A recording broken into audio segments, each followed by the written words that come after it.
브라질은 이 부분을 공략하여 후방에서 의도적으로 한국의 압박을 끌어들이며 라인 사이 간격을 벌린 뒤 중원에서의 수적 우위를 통해 수월하게 압박을 풀고 지속적으로 한국의 진영으로 전진했습니다. 반면 일본은 브라질의 횡패스와 백패스가 발생해도 라인만 한 칸 전진할 뿐 적극적으로 압박의 트리거를 당기지 않으며 섣부르게 대인 방어로 전환하지 않고 지역 방어를 유지했습니다. 안녕하세요, 엘미입니다. 최근 A매치 4경기 한국과 일본은 3백과 3-4-3이라는 같은 구조로 같은 4팀을 상대했습니다. 우리가 이긴 파라과이에게 일본은 비기고 우리가 무너뜨린 미국에게 일본은 패하기도 했지만 지난 카타르 월드컵에서 스페인과 독일, 월드컵 이후에도 또 한 번 독일, 그리고 이번 브라질까지 강팀을 상대하는 부분에서 일본이 좋은 모습을 보이고 있는 점은 분명해 보이는데요. 오늘은 이번 A매치 브라질이라는 강팀을 상대하면서 한국과 일본의 3백 전술은 어떤 차이가 있었는지 분석해보겠으며 이번 영상에서는 특히 수비적인 부분을, 다음 영상에서는 공격적인 부분을 다뤄보겠습니다.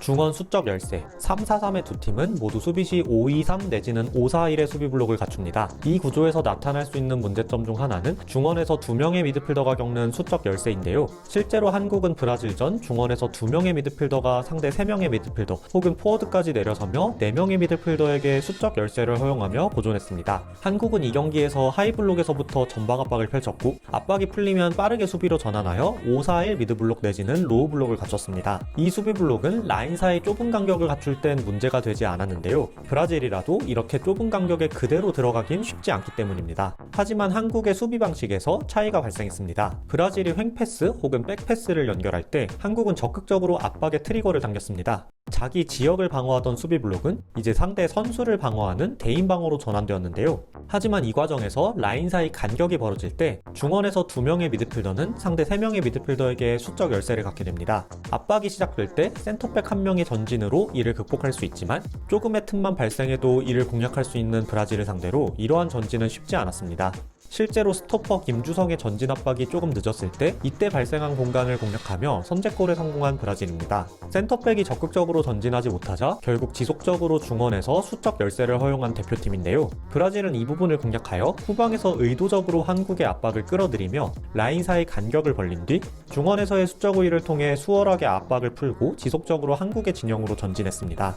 반면 일본은 중원에서 수적 열세를 잘 허용하지 않았습니다. 일본은 브라질을 상대로 전반전 하이블록을 생략하고 미드블록에서부터 수비를 펼쳤습니다.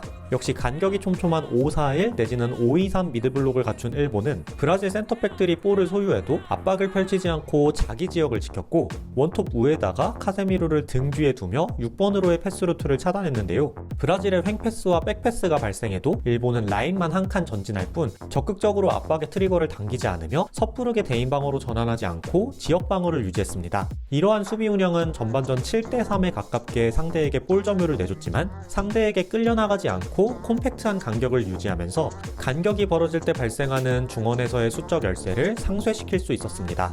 6번 지역이 막힌 상황에서 브라질의 주요 공략 지점은 한 칸 건너 라인 사이 공간으로의 전진 패스 혹은 상대 수비 라인 뒷공간 패스였는데요.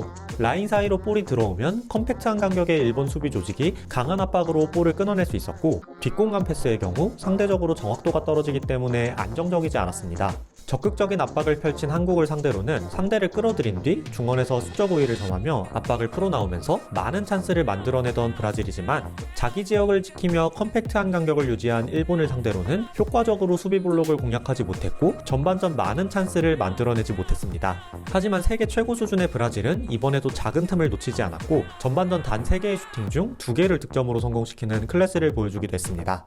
전방 압박. 한국은 하이블록에서부터 전방 압박을 펼치며 브라질을 상대로 기존의 전술을 실험해봤습니다. 3백을 가동한 이후 줄곧 활용해왔던 좌측면을 점프시키는 압박 구조를 이어갔는데요. 레프트윙 이재성은 손흥민과 함께 상대 센터백들을 압박하고 상대의 우측 빌드업 시에는 윙백인 이태석이 전진하여 상대 풀백을 압박하고 센터백 김주성이 상대 윙어를 압박하며 상대의 좌측 빌드업 시에는 그대로 윙어인 이강인이 상대 풀백을 압박하고 윙백인 서령호가 상대 윙어를 압박하는 구조를 취했습니다.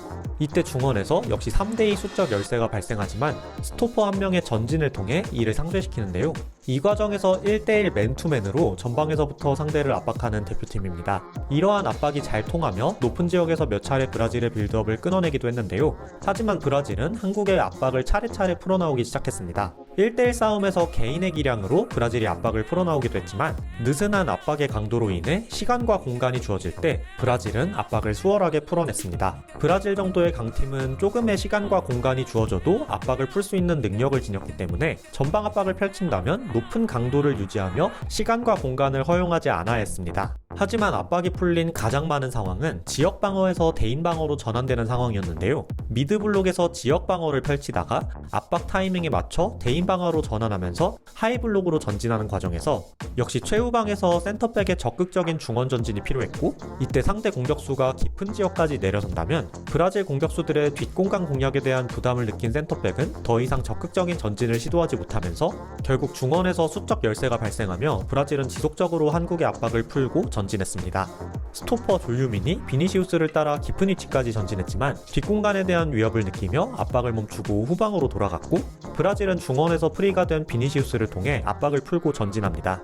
이렇게 전방 압박을 시도했다가 압박이 풀릴 때마다 선수들은 먼 거리를 리커버리해야 하며, 또 빠르게 전진하는 브라질을 상대로 리커버리의 속도 역시 요구되면서 대표팀은 체력적 부담이 더해졌습니다. 이로 인해 수비 전환을 통해 5-4-1 블록이 갖춰져도 체력이 빠진 중원에서 압박의 강도가 다소 느슨해지며 브라질이 좁은 공간에서도 편하게 플레이하게끔 허용하며 중원을 완전히 내주고 내려앉게 되었습니다. 일본의 경우 전반전에는 전방 압박을 자제하고 지역 방어를 유지했지만 두 골차 리드를 당한 후반전부터는 라인을 올리고 전방에서부터 압박을 펼치기 시작했습니다. 그리고 브라질은 한국전과 달리 일본의 전방 압박에 크게 흔들리며 후반전 역전을 허용했는데요. 브라질의 횡패스와 백패스 타이밍에도 이제 일본 역시 지역 방어에서 대인 방어로 적극적으로 전환했습니다.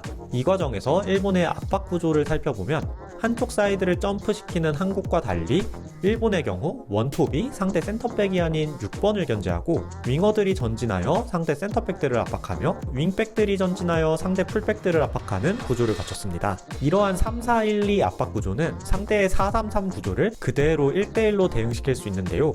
지역 방어에서 대인 방어로 전환하는 과정에서 센터백 한 명이 전진하는 부담을 갖는 한국과 달리 일본은 비교적 매끄럽게 지역 방어에서 대인 방어로 전환하며 상대를 완전히 1대1 맨투맨으로 압박할 수 있었습니다. 하지만 그렇다고 해서 한국의 압박 구조가 잘못된 것은 아닙니다. 압박 구조는 팀마다 다르게 설정하고 모두 각자의 장단점이 존재하며, 예를 들어 일본의 압박 구조는 양쪽 사이드가 모두 점프해야 하기 때문에 사이드 자원들의 체력적 부담이 더 클 수도 있고, 센터백들이 상대 발빠른 윙어와의 1대1에서 부담을 가질 수도 있으며, 또 센터백 한 명이 중원으로 전진한 한국은 오히려 중원 경합에서 우위를 가질 수도 있습니다. 때문에 이러한 압박 구조의 차이보다 전방 압박의 성패를 가른 더 큰 요인은 압박의 강도였습니다.